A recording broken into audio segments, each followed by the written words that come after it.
En el año 284 sucede en la historia de Roma un evento que para ese momento parecía revolucionario.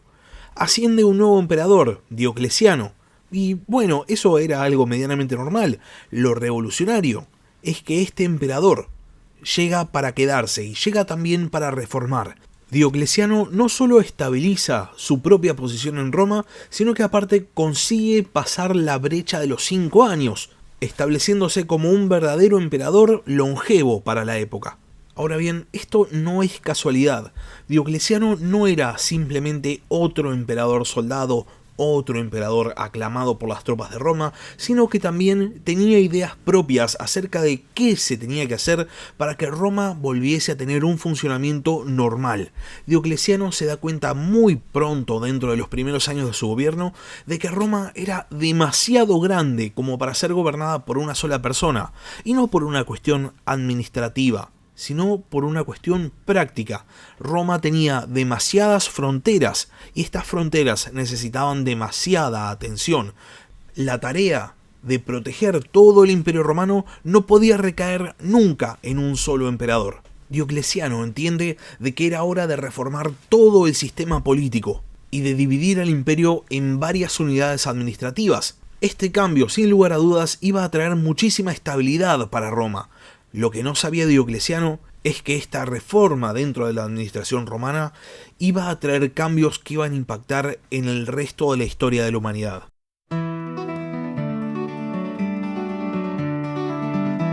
Hola a todos, sean bienvenidos al podcast de historia La Barba Roja de Barba Roja.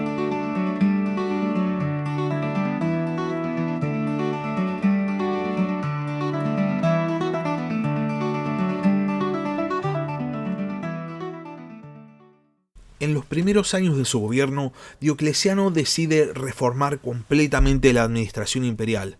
Entiende de que el imperio no puede ser gobernado por una sola cabeza, se necesita más de un emperador.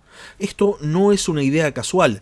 Pensemos que a partir de la dinastía de los Severos, el emperador es ante todo un comandante militar, es el líder de las tropas, y son las tropas las que tienen el verdadero poder político en Roma. El emperador no es simplemente un burócrata, no es simplemente un político o un administrador, es ante todo un comandante, es un guerrero. Y lo que el pueblo de Roma realmente espera de sus emperadores es que los defiendan de amenazas externas.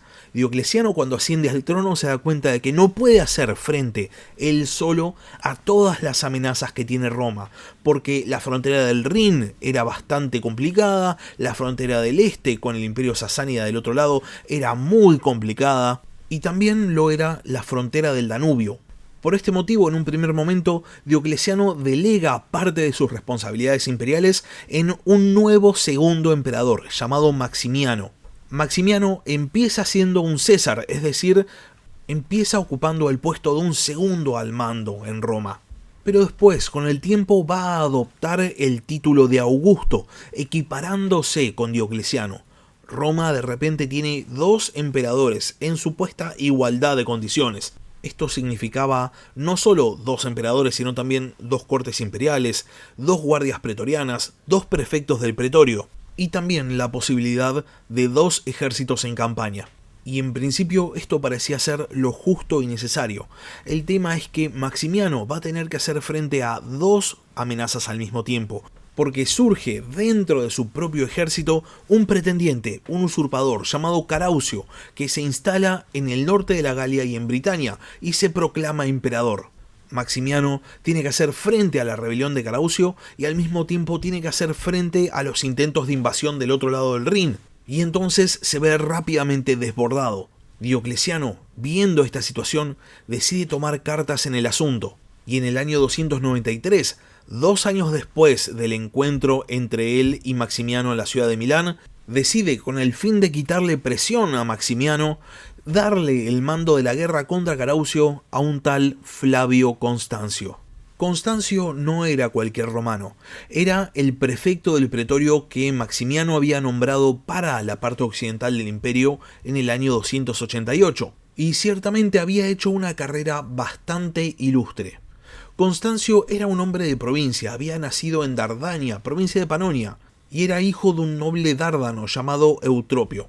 cuenta la historia que su madre se llamaba Claudia y era la sobrina de Claudio II y de Quintilio, aunque se especula con que esta es una historia que el futuro emperador Constantino inventa para vincularse con un linaje imperial pasado. La cuestión es que Constancio no llega a la posición que llega de casualidad, era el hermano de Eutropia, la esposa de Maximiano. Y si bien él estaba casado, se había casado en el 272 con Helena, la madre de Constantino, cuando es nombrado como prefecto del pretorio por parte de Maximiano, con el fin de estrechar lazos con la familia imperial, se divorcia de Helena y se casa en el año 289 con Flavia Maximiana Teodora, la hija del emperador Maximiano. ¿Todo esto qué significa? Que Constancio, pese a ser un hombre de provincia, tenía muy buenas conexiones. Y estas conexiones van a dar frutos.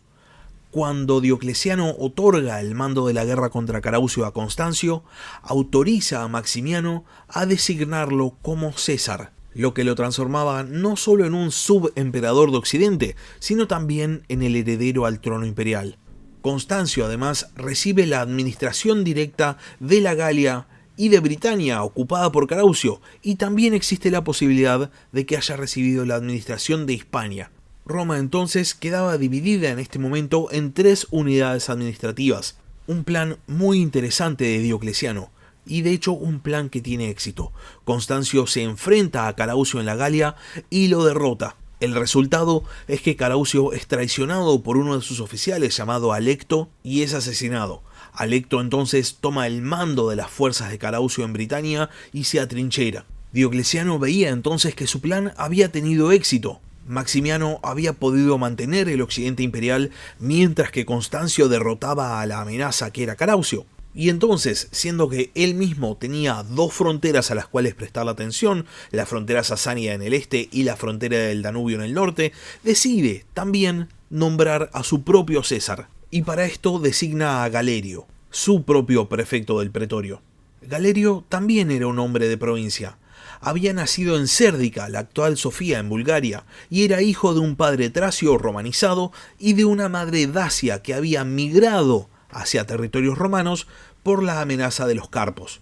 Galerio, al principio de su vida, no buscaba realizar la carrera militar, sino que había decidido seguir con el negocio familiar, transformándose en ganadero. Si bien después Galerio ingresa al ejército de Roma, el hecho de haberse dedicado a la ganadería lo va a acompañar el resto de su vida, en la forma de un apodo, Armentarius, que viene del latín armentum, que significa rebaño. Ya en sus tiempos de militar, Galerio lucha bajo las órdenes de Aureliano, participando entre otras cosas de la campaña contra el imperio de Palmira, y eventualmente escala posiciones hasta transformarse en el prefecto del pretorio de Diocleciano. Diocleciano cita a Galerio y se encuentran en la ciudad de Filipópolis, la actual Plovdiv, en el año 293, y es en esa ciudad que Diocleciano asciende a Galerio al rango de César y le confiere el mando de todas las provincias al sur de Danubio y al oeste del Helesponto, lo cual significa que Galerio gobernaba toda la región de los Balcanes. Para sellar este pacto político, Galerio se casa con la hija de Diocleciano, llamada Galeria Valeria. Roma entonces quedaba dividida en 4 regiones administrativas diferentes, con 4 gobernantes, 2 principales, 2 Augustos, y 2 secundarios, 2 Césares. Y de esta manera quedaba oficializada la famosa tetrarquía. El plan político de Diocleciano contemplaba todas las posibilidades. Había 4 gobernantes con 4 jurisdicciones diferentes, pero todas formaban parte de la misma gran administración que era el Imperio Romano, y del Imperio Romano la única verdadera cabeza era el propio Diocleciano. Todos los demás debían obedecer las órdenes del emperador, y en caso de que lo considerase necesario, Diocleciano se reservaba la potestad de intervenir en las otras jurisdicciones para solucionar algún que otro problema. Todo este sistema de Diocleciano se va a ver puesto a prueba cuando en el año 295 se produzca una nueva invasión.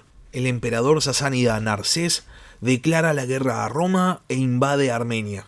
Viendo que la respuesta romana estaba tardando en llegar, Narsés decide cruzar al territorio romano propiamente dicho e invadir la Mesopotamia. Diocleciano dispone que quien va a combatir a Narsés no es él sino Galerio, y entonces el César se dirige desde sus dominios hasta Medio Oriente. donde se enfrenta a su enemigo cerca de Carras.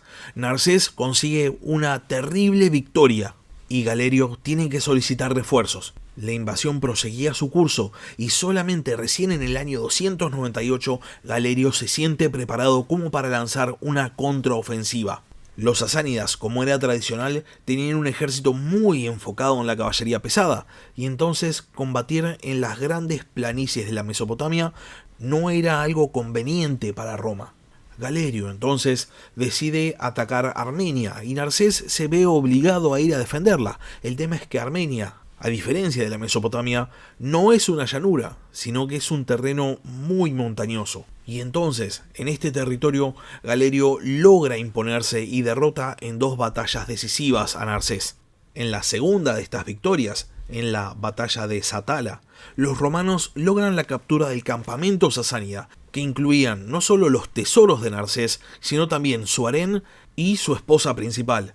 Y después, aprovechando que tenía la ventaja, el César continúa con la ofensiva contra los sasánidas, entrando en el territorio rival y llegando hasta su capital, la ciudad de Ctesifonte, a la cual asedia y captura. Narcés, entonces, viendo que fue totalmente derrotado, pide la paz. Galerio acepta negociar la paz y se firma el Tratado de Nisibis. Este tratado era muy favorable a Roma y llevaba a la frontera entre los dos imperios al río Tigris.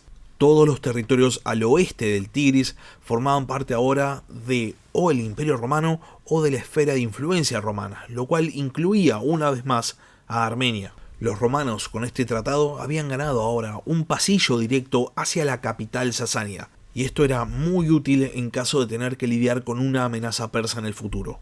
Mientras todo esto pasaba en el este, en el oeste también había combates en una frontera romana. Constancio lucha contra los francos en la frontera del Rin. Los francos eran aliados de Alecto, quien ahora gobernaba Britania.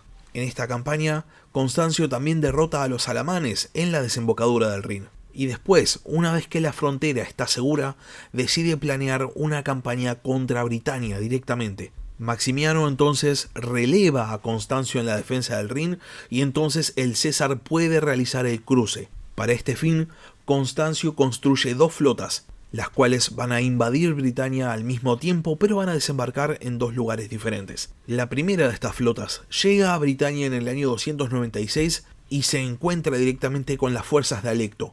Las tropas romanas logran derrotar a las tropas rebeldes y el propio Alecto es asesinado.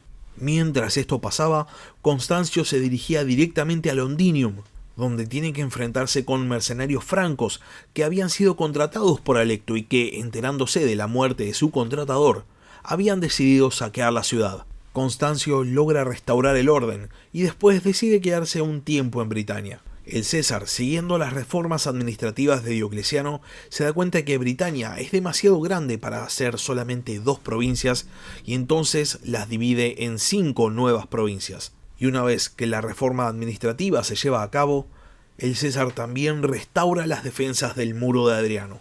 Y ahora sí, el oeste, al igual que el este, también estaba seguro. Las reformas de Diocleciano habían sido exitosas. Donde otros emperadores seguramente habrían fallado, Diocleciano había triunfado. Y entonces por fin se podía considerar que la crisis del siglo III, la crisis política del siglo III, había por fin terminado. Y con esta reflexión final terminamos el capítulo de esta semana. Si llegaron hasta acá y no están suscritos al canal, les recomiendo que se suscriban, subo nuevos capítulos todas las semanas. Y si ya están suscriptos, pero tienen ganas de apoyar al podcast de otra manera, pueden transformarse en miembros del canal en YouTube o pueden apoyar al podcast mediante un aporte mensual en Patreon. Les dejo el link en la descripción del capítulo. Por último, si tienen alguna pregunta o simplemente quieren participar, pueden dejarme un comentario en la caja de comentarios de YouTube o también pueden mandarme un mail al mail del podcast, labarbarroja@gmail.com. Muchas gracias por haber escuchado y hasta la próxima. Gracias por escuchar La Barba Roja de Barbarroja. Si tenés alguna pregunta o simplemente querés hacer un comentario, no dudes en escribirme al mail del podcast, labarbarrojadebarbarroja@gmail.com. Hasta la próxima.